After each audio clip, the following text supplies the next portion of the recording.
1970. Norway. Deep in the ice valley, Isdal. Hikers discover a body.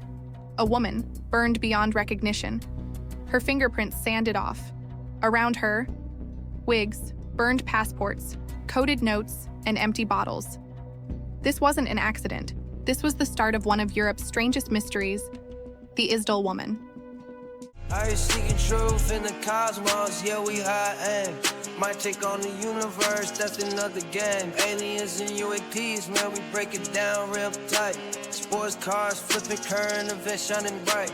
Life's a wild ride, gotta chase what's unknown. From the court to the stars, this is where I call home. The discovery. November 29th, 1970. Two hikers, with their daughters, stumble upon the body in Isdal Valley near Bergen. The woman is lying among rocks. Her front is badly burned. Her back is untouched. Scattered around her, clothes with labels cut off, broken umbrellas, bottles of alcohol, jewelry placed neatly beside her. Police rush to the scene. They're baffled. Nothing fits a normal crime, and almost instantly, rumors spread through Norway. The clues. The autopsy shows she had swallowed over 50 sleeping pills. Carbon monoxide was found in her blood, meaning she was alive when the fire started. But her fingerprints had been filed down.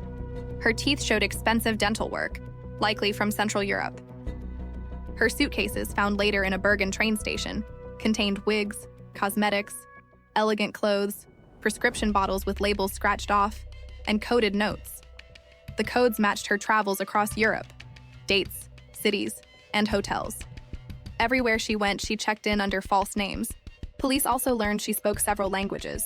Witnesses recalled German, others remembered French, some thought Flemish.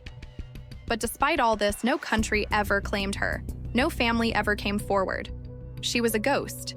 Theories of identity. Who was she? The official investigation closed in 1971. Police called it suicide, but very few believe that explanation. Why would a woman traveling under false passports, wearing disguises and carrying coded notes, suddenly take her own life in a remote valley? One theory, she was a spy. The Cold War was raging. Norway was a strategic NATO country. It hosted military radar systems tracking Soviet tests. Some believe she was caught spying, silenced, and left as a warning. Another theory, she was involved in smuggling. Weapons or drugs moved across borders. Her multiple identities point to an underground network, and some believe her death was not only murder, but ritual.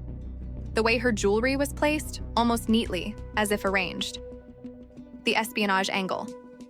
Espionage fits the wigs, the disguises, the false names, the codes, even the sleeping pills, may be forced, may be planted. Norwegian military intelligence at the time had connections with NATO and the CIA. If she was involved in surveillance, she could have known too much. Suicide doesn't explain the sanded fingerprints. It doesn't explain the wigs and passports. It doesn't explain why witnesses saw her meeting with strange men before she vanished. This feels like an intelligence operation gone wrong. Creepy details. One haunting clue, hotel staff remembered her buying food for two, but no one ever identified the second person. Police sketches show a tall, elegant woman with dark hair. Decades later, facial reconstructions were made using her skull. Still, no one came forward. In 2016, DNA analysis revealed she likely had European parents, but grew up far from Norway, possibly in Central or Eastern Europe. Yet her real name remains unknown. Let's speculate. Theory 1, espionage hit. If she was a spy, her death may have been a silencing. Filing down fingerprints is classic intelligence tradecraft. Some believe she was meeting contacts in Norway, got exposed, and was eliminated in a way that looked like suicide. Theory 2, suicide with secrets. Could she have lived a double life that caught up with her? Maybe the wigs and passports were her way of escaping a past she couldn't face. But if that's true, why scratch off every clue to her identity? Suicide feels too neat. Theory 3, organized crime. Some think she was part of smuggling operations. The 1970s saw drug and weapons trafficking through Europe. Perhaps she crossed the wrong people. Her death staged to erase her. Theory 4, a ritualistic murder. The way her jewelry was laid out almost like an offering. Some suggest cult involvement or a symbolic killing. It's far-fetched, but the deliberate placement of items can't be ignored. Theory 5, the stranger companion. The biggest mystery, the second person. Witnesses saw her dining with a man. Who was he? A handler? A partner? A killer? If police found him, they never admitted it. And if he vanished too, maybe he never wanted to be found. And here's the creepiest possibility. What if the Isdal woman's case was investigated deeper than we know? What if intelligence agencies stepped in, wiped the files, and left the public with a suicide ruling? Norwegian police have admitted many documents from the case are missing. That silence might say more than the evidence itself. My take. Too many details scream cover-up. Sanded fingerprints, coded notes, disguises, false names. That's not suicide. That's Cold War business. And if she was a spy, then someone out there knows the truth. But they buried it, along with her body, in the ice valley. The Isdal woman remains one of Europe's deepest mysteries. What do you think?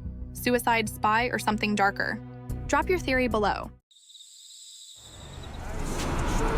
Cosmos, yeah, we high end. Might take on the universe, that's another game. Aliens and UAPs.